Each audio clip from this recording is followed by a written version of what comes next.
The house on the Rue Bruyère had no lights on, every window dark, every curtain pulled.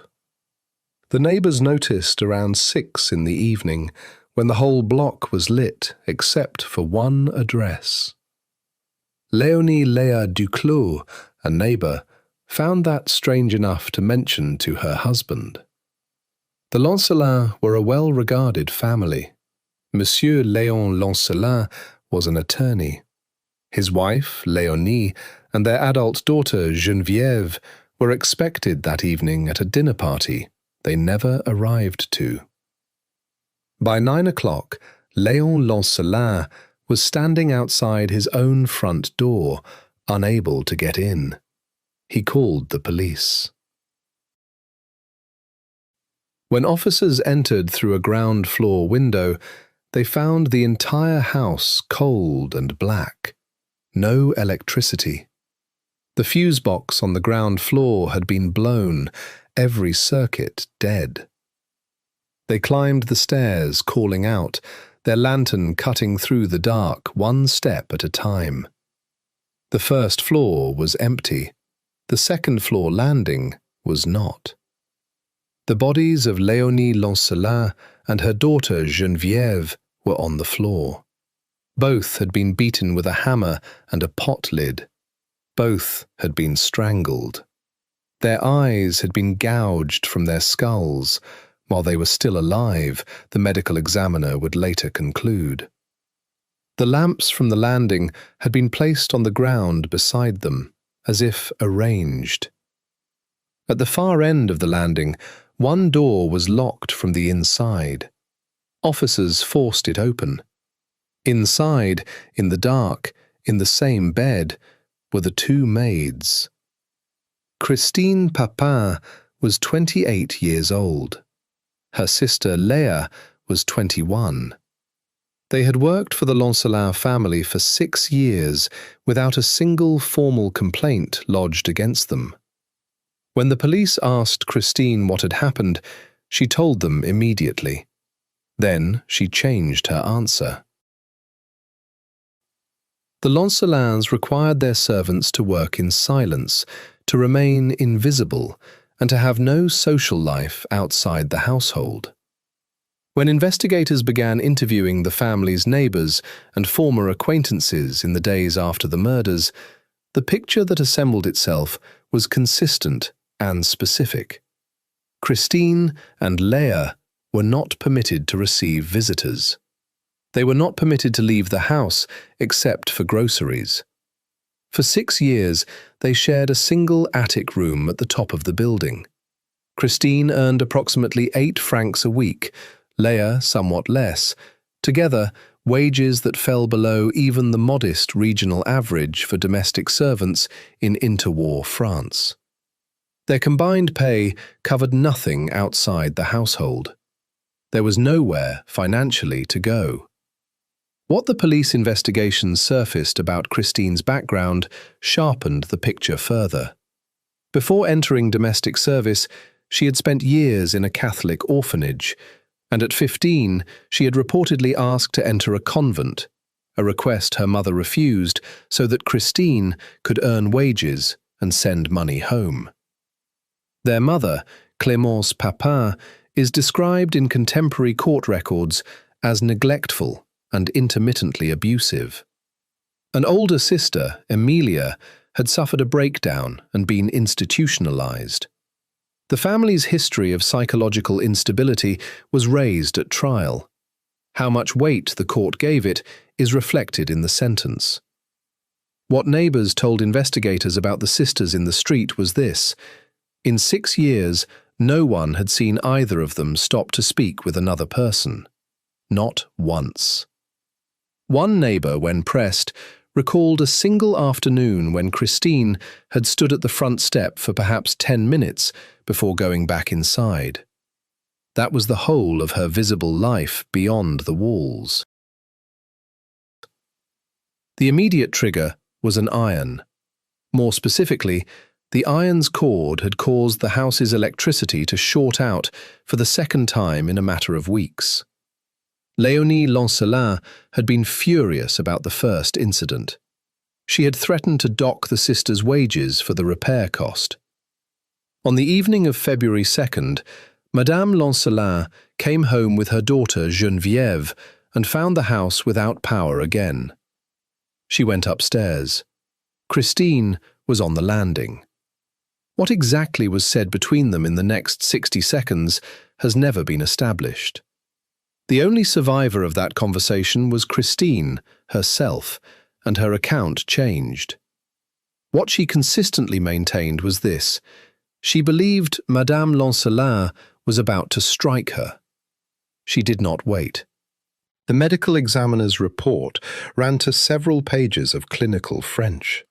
It documented a minimum of 12 separate blunt force impacts to the skull of Léonie Lancelin, consistent with a hammer, and a smaller number attributable to a pewter pot lid recovered at the scene. Geneviève had sustained comparable blows. Both women had been strangled. The examiner identified ligature marks on both necks, and both had been strangled after the beatings, not before.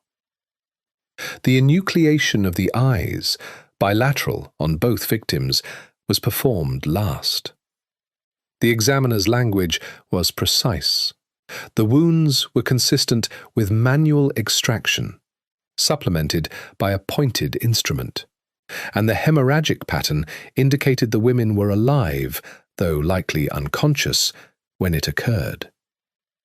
The report described the scene as presenting evidence of deliberate sequential action rather than uncontrolled frenzy.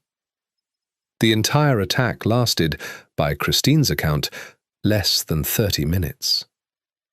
Afterward, the sisters carried lamps from the ground floor up to the landing, placed them beside the bodies, went to their room, locked the door, and got into bed. They had been there, in the dark, for approximately 4 hours when police arrived. The trial of the Papin sisters opened in September 1933. 63 journalists were credentialed to cover it, a figure the presiding court noted in its administrative record as unprecedented for a criminal proceeding in Le Mans. Simone de Beauvoir wrote about them. Jean Genet would later build a play, Les Bonnes, the Maids, partly from their story. Jacques Lacan published a psychiatric analysis of Christine in a French medical journal. Within months of the murders, the Papin sisters had become a focal point for French intellectuals arguing about class, madness, repression, and the relationship between the servant and the served. Whether any of that attention helped either sister is not evident from the record. Léa said very little throughout. When she did speak, it was brief. Psychiatric experts were called. One assessed Christine as suffering from paranoid psychosis. Another found her legally sane. The court sided with the second opinion. Christine was convicted of murder and sentenced to death by guillotine. Léa was convicted as an accomplice and sentenced to 10 years of hard labor. Christine's death sentence was later commuted to life imprisonment. She refused food intermittently, suffered what those around her described as complete psychological collapse, and died in a psychiatric facility in 1937, 4 years after the murders, at the age of 32. 3 explanations emerged from the trial and the psychiatric record. None closed. The first is that Christine experienced an acute psychotic break, that the attack was the eruption of a delusional state triggered by confrontation. Her documented family history supports it.